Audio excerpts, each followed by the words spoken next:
ACB દ્વારા સુરતમાં એક સફળ ટ્રેપ ગોઠવી સરથાણા પોલીસ સ્ટેશનના પીએસઆઈ એમજી લિંબોલાને લાંચ લેતા રંગે હાથે ઝડપી પાડ્યો છે. પીએસઆઈ લિંબોલાએ એક ગુનાના આરોપીઓને ન મારવા અને ઝડપી જામીન ઉપર છોડવા માટે ફરિયાદી પાસેથી 40,000ની લાંચની માંગણી કરી હતી.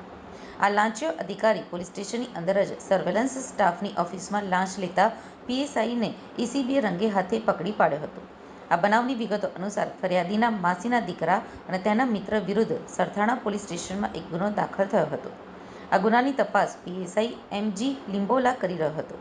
તપાસ દરમિયાન પીએસઆઈ લિંબોલાએ આરોપીઓને શારીરિક માર ન મારવા અને વહેલી તકે જામીન ઉપર મુક્ત કરવા માટે ફરિયાદી પાસે 40,000ની લાંચની માંગણી કરી હતી.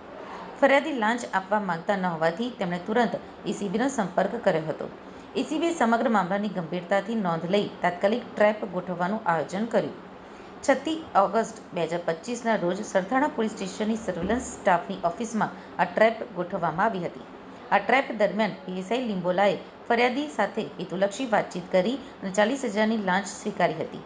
એ જ સમયે એસીબીની ટીમે તેને રંગે હાથે ઝડપી પાડ્યો હતો. લાંચની રકમ 40,000 પણ તેની પાસેથી પરત મેળવી લેવામાં આવી છે. એસીબી દ્વારા આરોપી પીએસઆઈ એમજી લિંબોલાને ડિટેઇન કરવામાં આવ્યો છે અને તેની સામે કાયદેસરની વધુ કાર્યવાહી હાથ ધરાઈ છે. આ સફળ ઓપરેશનમાં ભરૂચ એસીબીના પોલીસ ઇન્સ્પેક્ટર એમજે શિંદે અને વડોદરા ગ્રામ્ય એસીબીના ઇન્ચાર્જ પોલીસ ઇન્સ્પેક્ટર એજે ચૌહાણ તથા તેમની ટીમોએ મહત્વની ભૂમિકા ભજવી હતી. આ સમગ્ર કાર્યવાહીનું સુપરવિઝન એસીબી વડોદરા એકમના ઇન્ચાર્જ નાયબ નિયામક બીએમ પટેલ દ્વારા કરવામાં આવ્યું હતું.